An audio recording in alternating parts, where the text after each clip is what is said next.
你是不是常觉得，生活就像一场永远打不完的残酷硬仗？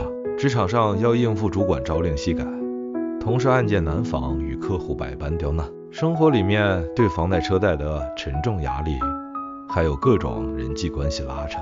夜深人静时，还要和内心焦虑迷茫与自我怀疑搏斗。每天睁开眼睛，就像穿上沉重盔甲，被无情推上战场。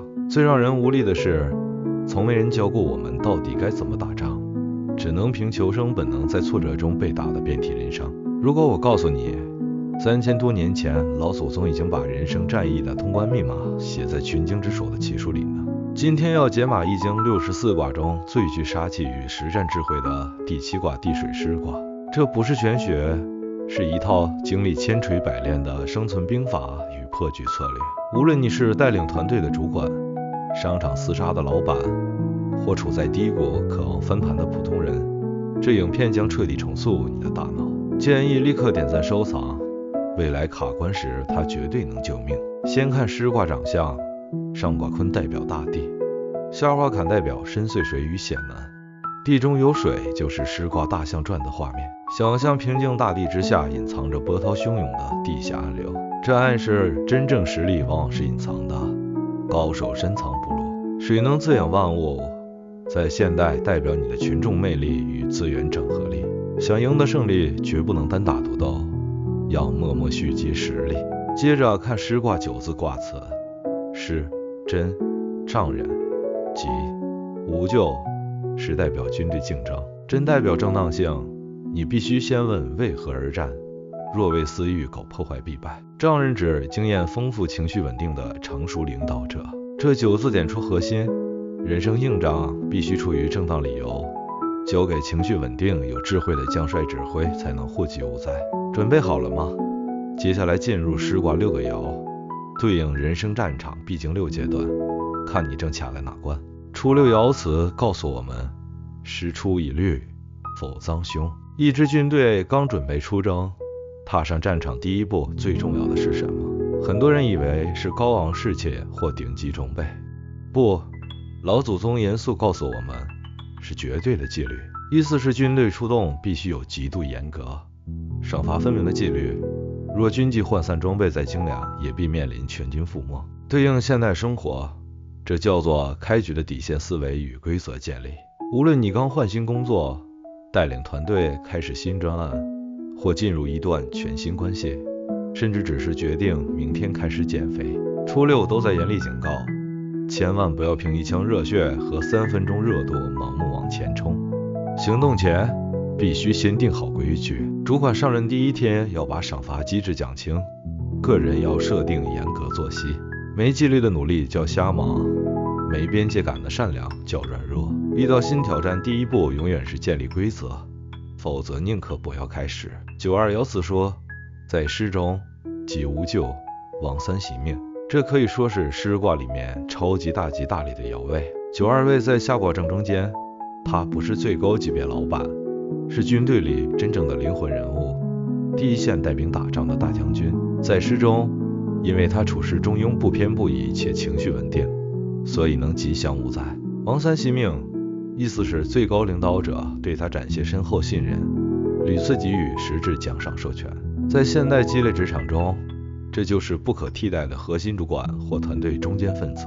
若你正处在这阶段，生存法则应是：第一，展现极强专业能力，解决实质问题；第二，精通向上管理，与老板保持畅通沟通信任关系；第三，向下扎根体恤下属，让团队心甘情愿为你卖命。不邀功推卸责任，承接高层压力，安抚基层情绪，成为老板眼里最靠谱的人，资源自然源源不绝降临。63爻辞说，失祸于师，凶。请特别注意，这是师卦里最可怕也最让人警惕的一爻。于是车子，师是尸体，军队浩荡出征，回城时车上却载满战死者的尸体，这是悲惨大凶之象。为何落得这下场？因为63这位置德不配位，能力不足却有刚愎自用，他根本不是真正将领，却妄想越级指挥，导致外行领导内行全军覆没。这对应真实人生，就是遇到猪队友，无能主管或身处充满毒性的环境。若你发现公司朝令夕改，主管情绪化，毫无专业素养，或参与的项目都在推诿扯皮，内耗严重，这就是标准的鱼食之象。遇到这情况的唯一正确做法就是快跑，千万不要有莫名其妙的圣母心，别天真觉得自己能拯救烂公司。及时停损，认赔杀出是避免成为车上尸体的唯一自救法则。跟住破船沉没才是真愚蠢。64爻辞说，失左次，无咎。左次的意思就是军队向后退避，安营扎寨，暂时选择不与敌人正面交锋。很多人一听到退字，就直觉认为这是懦弱失败或彻底认输，但易经极其肯定告诉你，无咎，这样做完全没错。在漫长人生战场上，一个人不可能永远在冲锋陷阵保持亢奋状态。当你发现敌我力量悬殊，市场环境恶劣，或自己身心状态濒临崩溃极限时，战略性撤退反而是最高级成熟的生存智慧。在现实生活，这代表你可以理直气壮请长假疗愈自己，代表你可以果断放弃那一直拿不下来、不断消耗精神的刁钻客户，把精力转移到更有价值的地方，代表你允许自己选择躺平充电。退是为保全革命实力，停是为看清未来方向。懂得在关键时刻果断按下暂停键休养生息，你才能有足够资本活到最后决战。65爻辞说，田有禽，利之言，无咎。长子率师，弟子于师，真凶。想象田地里突然跑来破坏庄稼的凶猛野兽，别人已侵犯地盘，我们理直气壮去讨伐是正当防卫，但关键抉择来了，该派谁去打？易经特别强调长子率师，一定要派经验丰富、能力卓越的主将迎战。若是弟子于师，派了没实战经验、只会纸上谈兵的人，就算正义之战也必定大凶。65是君王位，代表最高决策者。这段话揭示领导者2件重要事：第一，要懂得精准分辨必须打的仗，当别人侵犯踩到核心底线，必须强势回击，绝不退缩，这叫捍卫主权。第二，是用人的极致哲学。如果你是老板，专业的事一定要交给专业人做，千万别因个人私心或裙带关系去提拔无能之辈，把对的资源精准放在对的人身上，才是破局制胜的绝对关键。上6爻辞说，大军有命，开国成家，小人无用。漫长艰辛的战争终于迎来最终胜利，最高统治者开始论功行赏，分封诸侯，给予应得的荣耀财富。但老祖宗在诗话最后留下一句震耳欲聋的严厉警告，小人勿用。打仗混乱时期，有些小人或许脑筋动得快手断毒了，甚至在战场立下战功，但当天下太平，进入治理国家阶段时，对这些小人绝对不能赋予任何实质决策权利。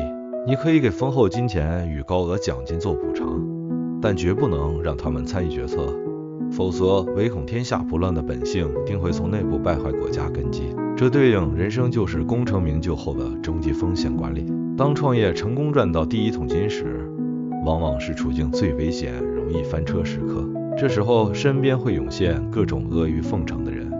易经警告你务必保持清醒，打江山靠奇谋，守江山唯有依靠品德端正君子。我们把易经诗卦走了一遍，老祖宗智慧早把人性弱点和社会规律看透。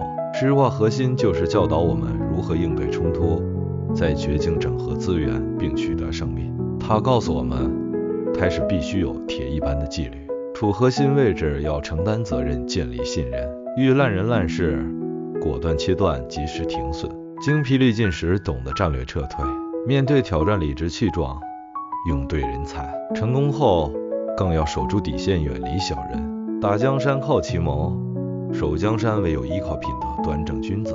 我们把易经诗卦走了一遍，老祖宗智慧早把人性弱点和社会规律看透。诗卦核心就是教导我们如何应对冲突，在绝境整合资源并取得胜利。它告诉我们，开始必须有铁一般的纪律，处核心位置要承担责任，建立信任，遇烂人烂事果断切断，及时停损，精疲力尽时懂得战略撤退，面对挑战理直气壮，用对人才。成功后更要守住底线，远离小人。人生是没有硝烟的战争，我们无法避免，但能决定迎战姿态。不要害怕冲突，学会修炼强大心智，稳扎稳打。请静下心思考，你正处于哪个战场？卡在试挂哪个摇位？需要建立纪律还是及时停损？欢迎在留言区分享现况，我会亲自回复探讨破局方法。若觉得有帮助，请订阅开启小铃铛，分享给正经历低谷的朋友，帮他赢下战役。这里是王耀邦聊易经，我们用古老智慧解锁现代人生，下期影片见。